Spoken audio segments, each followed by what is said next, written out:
İzninizle ben Gonca'yı diğer misafirlerimizle tanıştırmak istiyorum. Size iyi eğlenceler. Bu arada gül işine girmişsiniz. Umarım çok başarılı olursunuz. Canan, hani Ece ile Toprak evleniyordu? Vallahi şaşırdım kaldım. Elbet evlenecektim zaten Belgin teyzeciğim. Sadece Ece ile değil. Şaşırmanıza gerek yok. Ay, bunlar birbirlerine çok aşık Canan, baksana. Allah bir yastıkta kocatsın. Çok yakışıyorsunuz maşallah. Çok teşekkürler. Teşekkürler. Vahit Bey, Serhan Hanım, Gonca. Memnun oldum Gonca. Ben de. Vah, görüyor musun kız? Yerin dibine geçti. Halbuki ne kadar da güzel kız. Yazık kendi kendine gelin güvey olmuş Canan. Vermiş gazı, vermiş gazı. Kız mahvoldu, bitti, eridi. Vah vah. Ece.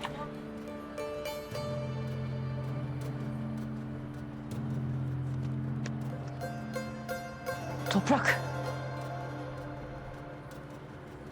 Oğlum sen ne yaptığının farkında değilsin. Gayet farkındayım anneciğim. Sen de bundan sonra Gonca ile aranı düzeltsen iyi edersin.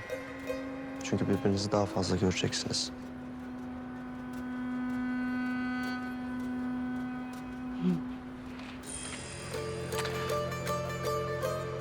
Müsaadenizle.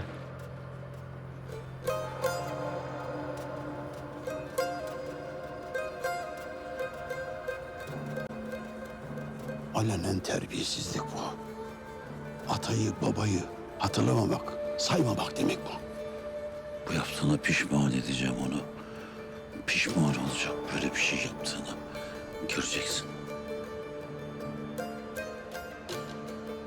Ece. Bırakma kendini kızım. Yeter Canan teyze. Yeter. Durmadan pes etme Ece, bırakma Ece, vazgeçme Ece diye beni rezil ettiniz. Hayatımda bu kadar utandığımı hatırlamıyorum. Sayenizde bu da oldu. Kızım biraz sakin ol. Sakin falan olamam ben. Sakin olamam ben. Ama bundan sonra üzemeyecekler beni. Bundan sonra karşılarında küçülmeyeceğim. Ve bundan sonra bu oyunu ben kendi istediğim gibi oynayacağım.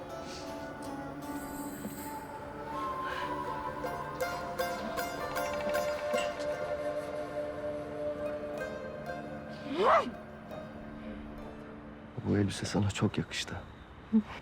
O kadar yakıştı ki. Asla gözlerimi senden alamıyorum. Toprak. Hep yanımda olduğun için, bana güç verdiğin için çok teşekkür ederim. Ben hep senin yanında olacağım.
Biraz daha zamanımız var mı? Biraz var. Ama geç kalırsam babam merak eder. Tamam, o kadar zamanımızı almaz. Seni Isparta'nın başka bir mucizesiyle daha tanıştıracağım. Merak ettim. Hadi.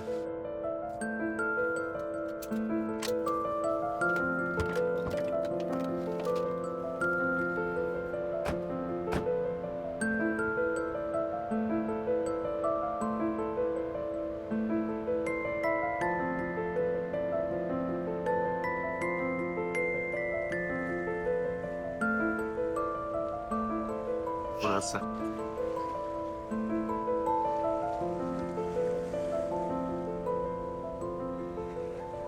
Kolay gelsin Veli kardeşim. Abi hoş geldin. Siz de hoş geldiniz. Merhaba. Bu dünyalar güzeli hanımefendi, inanır mısın hayatında daha önce hiç güllü dondurma yememiş. O zaman daha Isparta'mızı tam olarak tanımamışsınız demektir. Ya.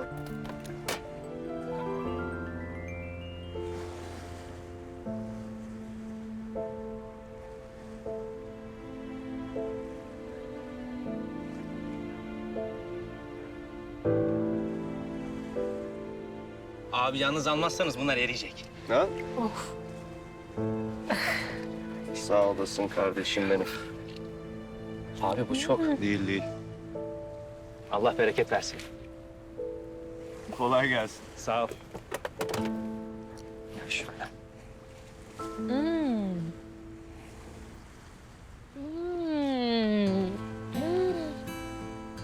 Çok güzel.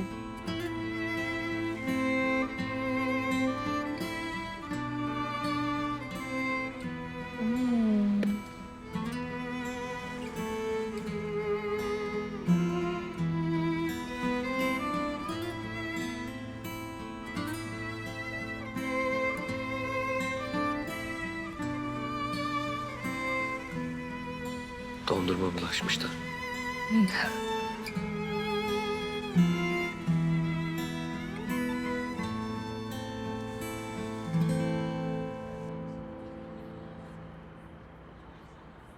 Canan, Canan. Canan şu oğlunla konuş. Canan şu oğlunla konuş. Bu işin sonu çok kötüye varacak.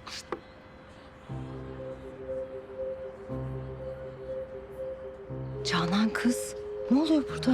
Halil Bey çok sinirli. Baksana, mosmor olmuş. Kız, evdeki hesap çarşıya mı uyumadı yoksa? Sana ne benim çarşımdan, pazarımdan? Sen git ihtiyar kocanla ilgilen. Masada ölüp kalmasın. Hadi yürü. Anne, bir şey soracağım. Bu Arda hani Gonca'yla aralarında bir şey vardı. Yani bildiğin abimle sevgili olmuşlar. Arzu, bak zaten cinlerim tepemde. Ayağımın altına aldırtma kendini. Anne ne dedim ki şimdi ya? Ben göstereceğim o Arda'ya Hanya'yı, Konya'yı.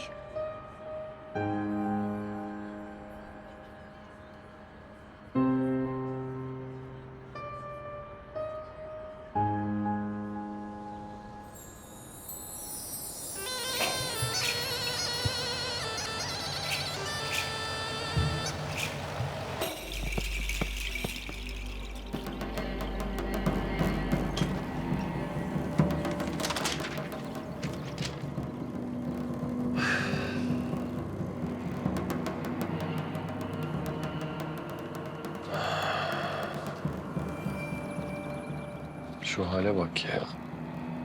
Lan bir zamanlar kral idik sıra. Şimdi kaldık çorapla nasıra. Of.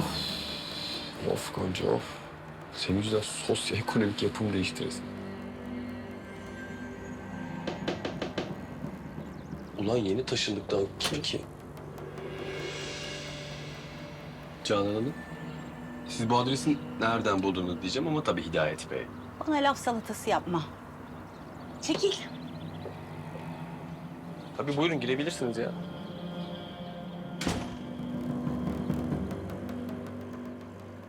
Arda sen ne işe yarıyorsun?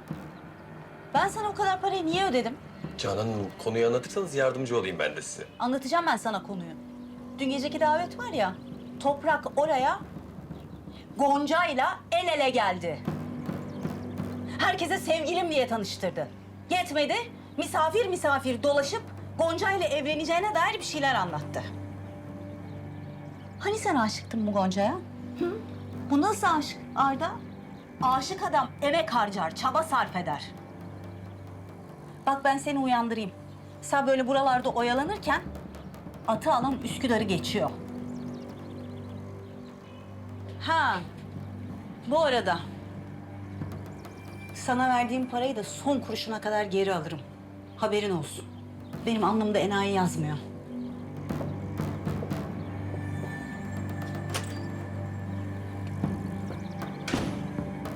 Allah kahretsin. Gonca toprak meselesi bitti, şimdi işçiler mi başımıza çıktı? Zaten derdimiz arş-ı alaya varmış. Konuşmak istiyorlarmış Rıfat ağa. Ben ne yapayım şimdi yani? Ya Gonca toprağı avucunun içerisine almış. İşçiler ayaklanıyor. Fuat Demirci nefesi ensemizde. Sonumuz hayrola. Ben konuşmaya çalıştım ama laf dinlemiyorlar. Sizinle görüşmek istiyorlar Halil Bey. Zam talepleri var. Ayrıca çalışma şartlarından da memnun değiller. Halil, bildir şunu hadlerini. Memnuniyetle.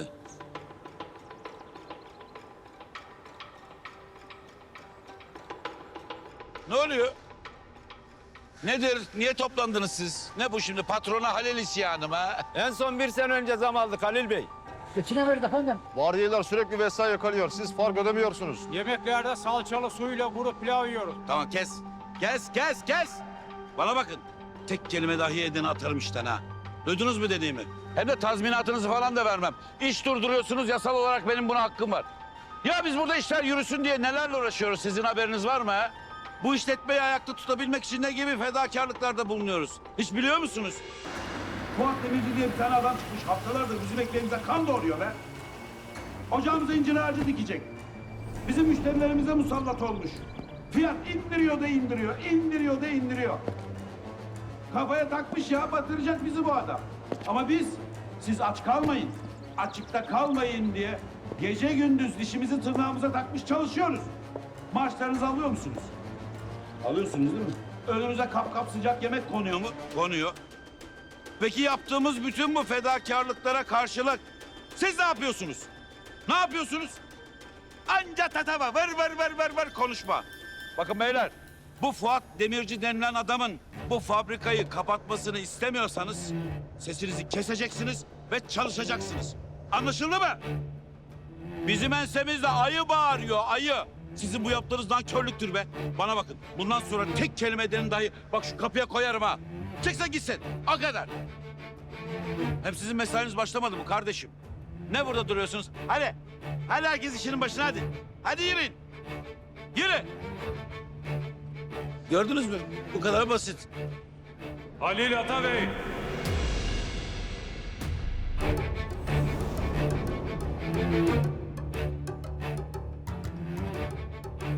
Rıfat ağa.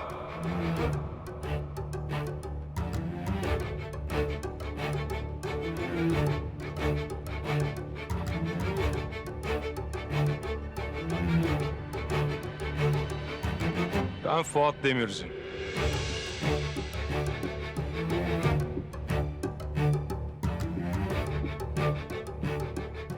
Her yerde yana yakıla beni arıyormuşsunuz. Ben de geldim işte. Karşınızdayım.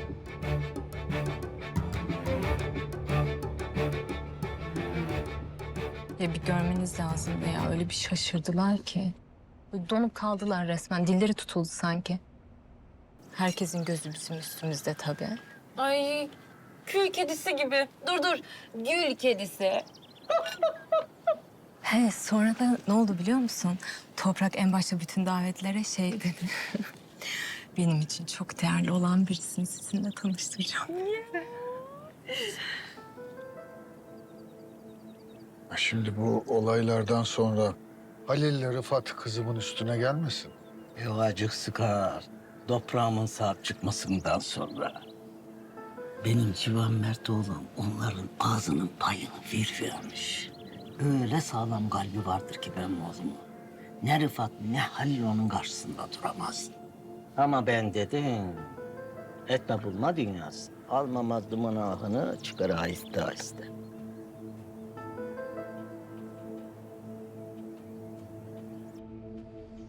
Hanımefendi izin verirse daha rahat konuşabiliriz değil mi?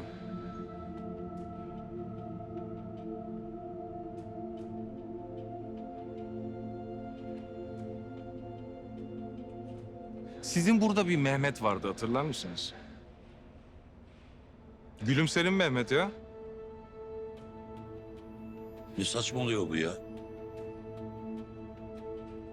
Ne saçmalıyorsun sen? Bir de Mehmet'in yanında cılız tıfıl bir oğlan çocuğu vardı. Mehmet'in kol kanat gerdiği, aşı iş verdiği, koruyup kolladığı, öksüz, yetim, Adnan ya. Adnan. Hatırladınız mı? Ha hatırladım evet Adnan. Mehmet ortadan kaybolunca o da çekip gitmişti. Ya. O yanlış işte. O kendi gitmedi. Siz onu zorla gönderdiniz.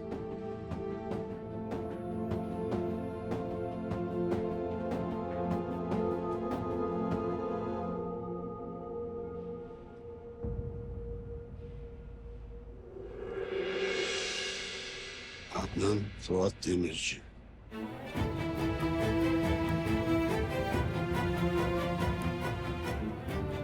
Şimdi anladınız mı benim kim olduğumu?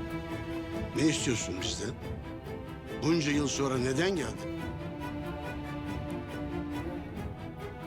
Mehmet abinin dünyalar güzeli bir kızı varmış Gonca. Isparta'ya gelmiş. Annesinin, Gülümser ablamın vasiyetini yerine getirmek için.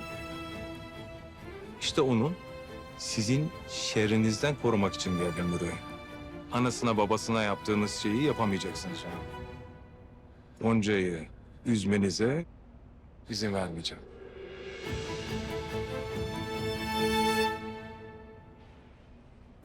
İstemiyorum baba, istemiyorum. Yemeyeceğim. Allah Allah. Fatmana. Bir bakıver Fatmana. Kız. Ha? Toplaşıp geri vermişsiniz. Ha? Marazat mı çıkaracaksınız? Bana bakın. Yeminle size Allah yarattı demem. Nerede benim keserim? Alırım alayınızı ayağımın altına. Kızım hakkında tek bir kötü söz söylerseniz... Biz özür dilemeye geldik Fatma. Bir hata ettik. Cahallığımıza verin. Gonca kızım, sen de affet bizi. Sana da çok büyük haksızlık ettik. Hani bize yaptığın bir teklif vardı ya, hala geçerliyse biz ediyoruz. Fatma Ana, biz yanlış yaptık. Büyüklük sende kalsın. Gonca kızım, yavrum, affet. Estağfurullah.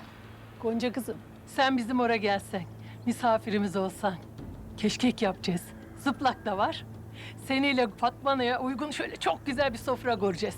Hem yer hem konuşuruz. Hadi kurbanın olayım, kırma bizi. Kız. Ne oluyor size? Kafanıza taş mı düştü sizin? Kızımı rüyanızda gördüğünüzde kapısına mı dayandınız? Ha? Ne öyle yemekler hazırlamaklar falan? Hayırdır? Ne işler çeviriyorsunuz siz? Ha? Kim çıkacak bunun arkasından? Siz hiç değişmemişsiniz ki. Gencecik bir kızın arkasından türlü şayialar çıkartmışsınız. Ama nafile. Gonca'nın aleyhine konuştuğunuz bütün köylülerin evlerine teker teker gidildi dün gece. Sizin yıllardır yapmadığınız erzak yardımı yapıldı. Kış geliyor. Kışın yakacak için onlara çekler verildi. Fide ve gübre yardımı yapıldı. Ha bir de buradan çıkınca Gonca'ya gideceğim. Ona öz babasıyla ilgili bütün gerçekleri teker teker anlatacağım. Gülümser ablama onca aşıkken ortadan nasıl birden kaybolduğunu, senin ona neden bu kadar kin beslediğini, bütün gerçekleri teker teker anlatacağım. Ondan sonra bakalım buradan sıyrılabilecek misiniz? Ne demişler? Keser döner, sap döner, gün gelir hesap döner.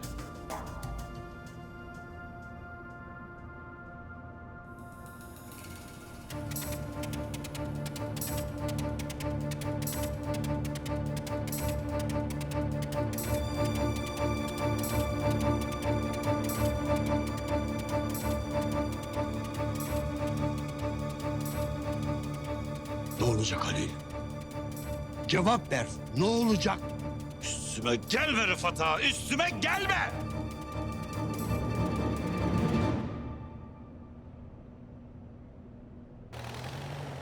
Ya beni niye götürüyorsunuz anlamıyorum ki yani. Siz gitseydiniz kadın kadına ne işim var benim orada ya? Aman hep evde oturup duruyorsun zaten. Senede bir değişiklik olur işte.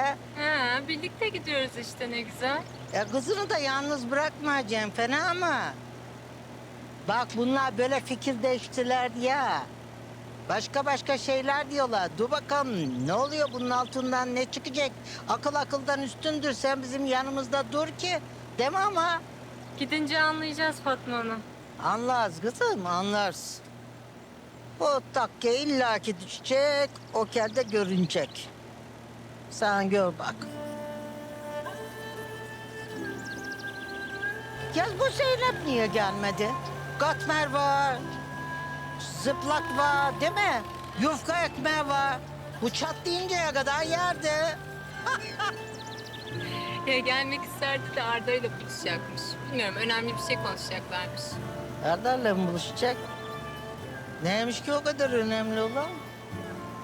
Bilmiyorum. Hiç anlamadım ben.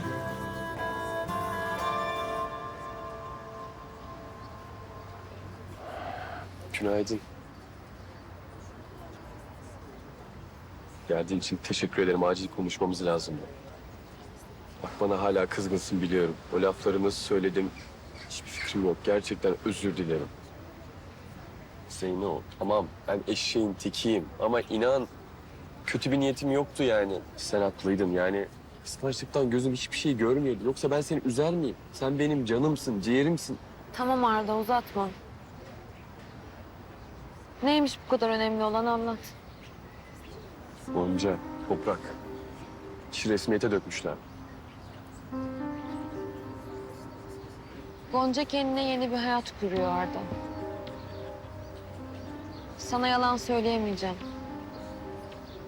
Toprağa ciddi aşık oldu.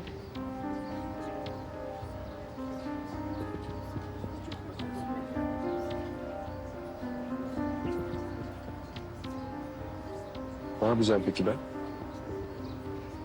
Bundan sonra yapacağın şey çok belli. Kılını pırtını toplayıp İstanbul'a geri döneceksin. Hayatına kaldığın yerden devam edeceksin. Yani bu kadar kolay mı vazgeçmek? Bundan sonrası seni çok üzer Arda. Burada kalırsan onları her gördüğünde canın yanacak. Yapma kendine bunu. Lütfen.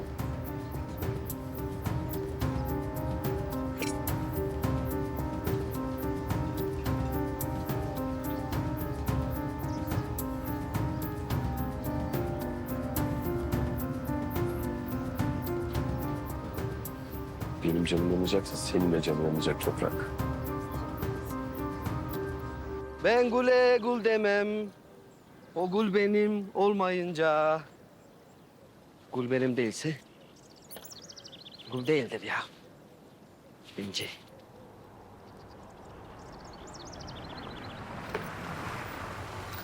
Vurmaz.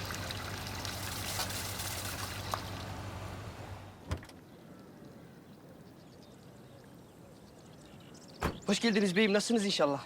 Hoş bulduk Yavuz. Ne yapayım ya? Tarladaydım, hasadı kontrol ettim falan. Şimdi üstümü değiştirip fabrikaya geçeceğim. Bir şeyler hazırlatı vereyim mi? Aç mısınız beyim? Bazlama peynir koydurtayım. İçine pul biberi döktüreyim. Yanına çay, su, soda. Sağ olasın Yavuz'um benim. Senin düşünmen yeter. Annem ne yapıyor, nasıl? Vallahi benden duymuş olmayın beyim ama Canan Hanım bahçede oturmuş. Gözlerini böyle bir yere dikmiş, sabit bakıyor. Ben korktum. Çok korktum.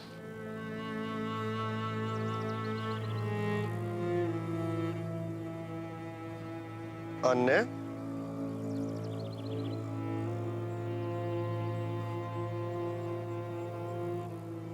Ne o, küs müyüz?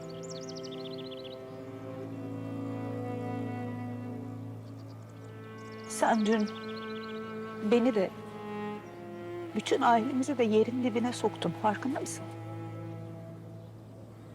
Bütün Isparta'nın diline düştük sayende. Canım annem. Bak şimdi ben konuşacağım. Sen de beni bölmeden dinleyeceksin, tamam mı? Benim niyetim sizi üzmek ya da kırmak değildi. Yaptığım her şeyin bir nedeni var. Hiçbir neden senin ailenden daha önemli olamaz. Sen o hırsız, neydi belirsiz kız yüzünden bütün aileni karşına aldın ya. İnanamıyorum sana. Anne böyle konuşma ama lütfen ya. Ben diyeceğimi dedim. O kızın sağlam pabuç olmadığını bütün Isparta biliyor. Nedense senin kafan almıyor bir türlü.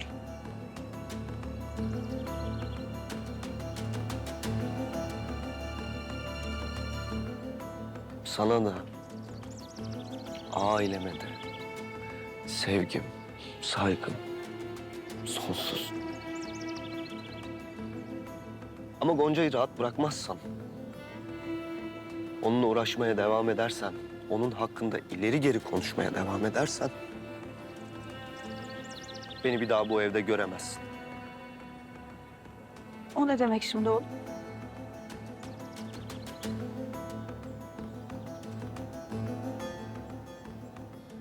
Ben diyeceğim dedim.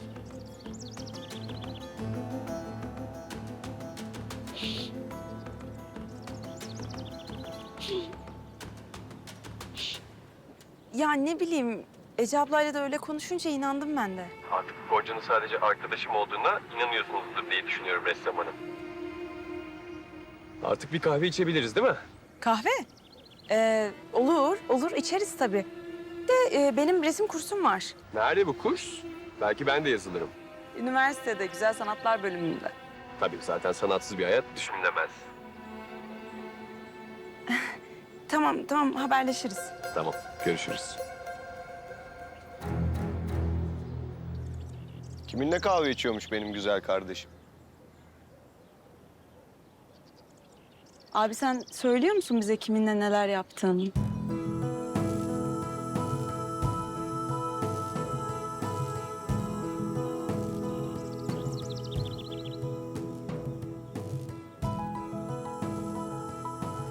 Bunların hepsi senin ağır kanlılığından, hımbıllığından oldu. Haftalardır, günlerdir çözemedin Fuat Demirci kimdir diye. Mehmet'in çırağı, Tıfıl Adnan. Beceriksiz. Bundan sonra başımıza ne gelecek biliyor musun? Hapis yatacaksın, hapis. Yeter.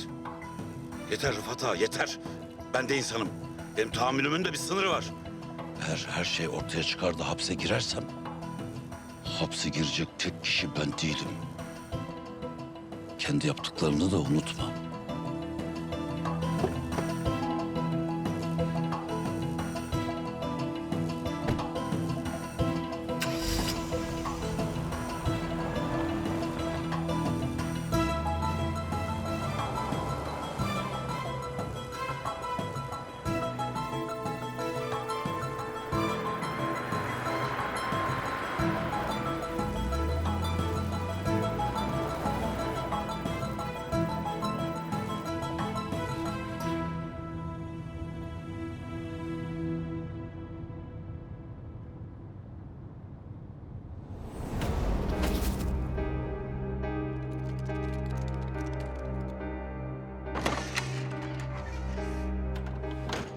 Öldü mü?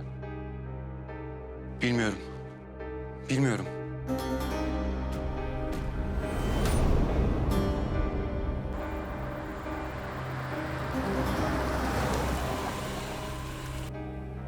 Ona öz babasıyla ilgili bütün gerçekleri teker teker anlatacağım. Gülümser ablama onca aşıkken ortadan nasıl birden kaybolduğunu, senin ona neden bu kadar kin beslediğini, bütün gerçekleri teker teker anlatacağım. Ondan sonra bakalım buradan sıyrılabilecek misiniz? Ne demişler? Keser döner, sap döner, gün gelir hesap döner. Halil. Halil, yolun sonu göründü Halil. Gonca. Gonca. Ah Gonca. Neden geldin bu şehre? Ha? Neden? Neden?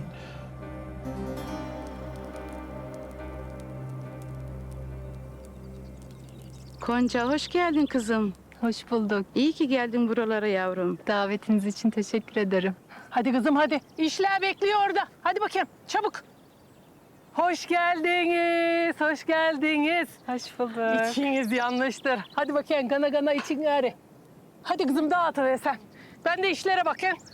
Babacığım.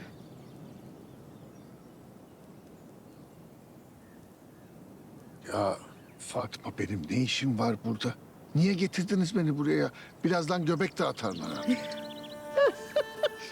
Aman sen de bak ne güzel hazırlık etmişler. Yiyeceksin içeri o kadar değil mi? Sonra spor etmek lazım. Kolay gelsin. Hoş geldiniz, şeref verdiniz. Ayağınıza sağlık. Rahatsız olmayın. Ayağınıza sağlık. Merhaba.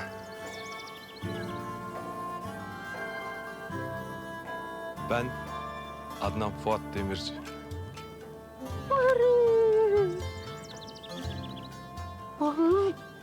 Ay, hoş geldin. Hoş geldin sen. Kuzum. Yavrum el öpenlerin çok olsun. Sen nerelerdeydin böyle? Anlatacağım Fatma Hanım. Nasılsın? İyi misin? Hadi bir çön bakayım bir yanıma. Tahir Bey nasılsınız? Gonca, gerçekten annene ne kadar çok benziyorsun sen. Siz bizi nereden tanıyorsunuz? Söylenenlerden, anlatılanlardan. Ben aslen Ispartalıyım. Mehmet benim abim sayılırdı. Yurt dışındaydım, yeni geldim. Isparta küçük yer bir de. Havadisler çabuk yayılır. Ya sen bunca senedir neler ettin bir anlat bakayım bana. Fatma Hanım, Bulgaristan'daydım. Ben gülden, lavantadan başka hiçbir şey bilmem. Gittim orada işimizi yaptım. İşler iyi gitti. Yolunda gitti ama yetti. Artık memlekete dönüp yatırımlarımı burada yapmak istiyorum. Hayırlı olsun. En bereketli toprak insan kendi memleketinin toprağıdır. Fabrikada açacağım burayı. Var. Gonca Hanım'ın projesinden haberdarım. Aslında onu konuşmaya geldim buraya. Ben kendisine destek vermek istiyorum. Siz üretici kadınlarımızla konuşup anlaşmışsınız zaten. Ben de açacağım fabrikada gül ve lavantayı sizden almak istiyorum. Gerçekten mi? Mehmet abim için hiçbir şey yapamadım ki ben. O beni yıllarca koruyup kolladı. Şimdi kızına destek olarak ona olan borcumu biraz olsun ödemek istiyorum. Tabii Tahir Bey'in de onayı olursa.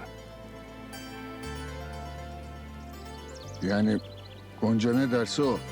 Ama düşünmek gerek. Böyle damdan düşer gibi birdenbire olmaz yani değil mi? Ben beklerim.